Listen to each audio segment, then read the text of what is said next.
So 15 లక్షలతో start చేయాల్సిన బిజినెస్ని 2 లక్షలతోనే స్టార్ట్ చేశాం. నా ఫస్ట్ బిజినెస్లో అదొక పెద్ద డీల్. అక్కడి నుంచే నేను బిజినెస్ అంతా నేర్చుకోవడం స్టార్ట్ చేశాను. అది మీతో షేర్ చేస్తూనే ఉంటా. డే 9 నేనే బిజినెస్ చేయగలిగితే మీరు బిజినెస్ చేయగలుగుతారు. అయితే 15 లక్షలది 2 లక్షలకి ఎలా క్రాక్ చేశారని అనుకుంటున్నారా?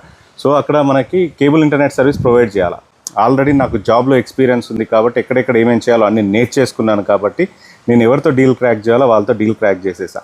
మెయిన్గా మనకి ఇంటర్నెట్ మెయిన్ లీజల్ లైన్ ఒకటి కావాలా, ప్లస్ సర్వర్ మెయింటైన్ చేసే వాళ్ళు కావాలా, ప్లస్ ఆఫీస్ కావాలా. సో వీటన్నిటి కోసం మేము ఫ్యాన్సీ స్టాఫ్ అస్సలు యూజ్ చేయలేదు. సో ఆఫీస్ ఏమో మేము చిన్న రెసిడెన్షియల్ హౌస్ తీసుకొని అందులోనే ఆఫీస్ సెటప్ చేసేసుకున్నాం. అక్కడ డబ్బులు సేవ్. దాని తర్వాత ఏస్రావు నగర్లో. తర్వాత సర్వర్ మా ఫ్రెండ్ వాళ్ళ అన్నతో వెళ్ళి మాట్లాడాం. సర్వర్ సెటప్ చేయడానికి చాలా దాదాపు 2-3 లక్షలు ఛార్జ్ చేస్తారు యాక్చువల్గా. సర్వర్ సెటప్ చేసి బ్రాడ్బ్యాండ్ అంతా డిస్ట్రిబ్యూట్ చేయడానికి. తనకి ఏం చెప్పామంటే మీకు కనెక్షన్కి ఇంత పర్సెంటేజ్ ఇస్తాం. సో మా మీద నమ్మకం ఉంది, నా మీద నమ్మకం ఉంది, నేను చేసిన వరకు అతను చూశాడు కాబట్టి ఒప్పేసుకున్నాడు. ఇంకేం మాట్లాడలేదు. తనకి డబ్బులు కట్టాల్సిన అవసరం ఏం లేదు. ఇంకా సర్వర్ అంతా అతనే మేనేజ్ చేసుకుంటాడు, బ్రాడ్బ్యాండ్ అతనే మేనేజ్ చేసుకుంటాడు. రెండోది లీజల్ లైన్. ఎక్కడి నుంచో లీజల్ లైన్, ఫైబర్ లైన్ లాగి మా ఏరియా వరకు తీసుకొని రావాలి. అతనితో మాట్లాడాం.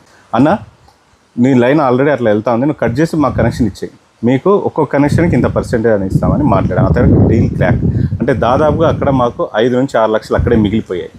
ఫ్యాన్సీ ఫోన్స్ కొనలేదు, ఫ్యాన్సీ డ్రెస్సెస్ ఏం లేవు, ఏమీ లేవు. ఫీల్డ్లో ఉండి వర్క్ చేయాలా, ఆ రూమ్లోనే ఆఫీస్లోనే తిని పడుకునే వాళ్ళం, ఇంకా వేరే దగ్గర ఉండేవాళ్ళం కాదు. ఇట్లా మేము 15 లక్షల వరకు అయ్యేది 2 లక్షలతో ఫినిష్ చేసేసాం. బిజినెస్ స్టార్ట్ చేయడానికి సెటప్ అంతా వచ్చేసింది. దీనిలో లర్నింగ్ ఏంటంటే మీరు జాబ్లో ఇన్వాల్వ్ అయిపోయి A to Z నేర్చుకుంటే, అంటే మీకు ఒకవేళ ఓనర్ ఎక్కువ పనులు చెప్పాడు అనుకోండి, అమ్మ ఇన్ని పనులు చెప్తున్నాడని విసుక్కోకుండా అన్ని పనులు చేస్తే అన్ని డిపార్ట్మెంట్లో మీకు ఎక్స్పీరియన్స్ వస్తుంది. ఆ ఎక్స్పీరియన్స్తో మీరు పెట్టబోయే బిజినెస్లో ఎవరితో ఎట్లా మాట్లాడాలో, ఎవరితో డీల్ క్రాక్ చేయాలో మీకు తెలిసిపోతుంది. సో మీరు బిజినెస్ స్టార్ట్ చేయాలి అనుకుంటే మన ఛానల్ని ఫాలో అయిపోండి. ఇలాంటి మంచి విషయాలు నేర్చుకుంటారు, ఎంటర్ప్రెన్యూర్ అయిపోతారు. Thank you so much. Day 10లో మళ్ళీ కలుద్దాం. మంచి విషయాలు చెప్పబోతున్నాం. బాయ్.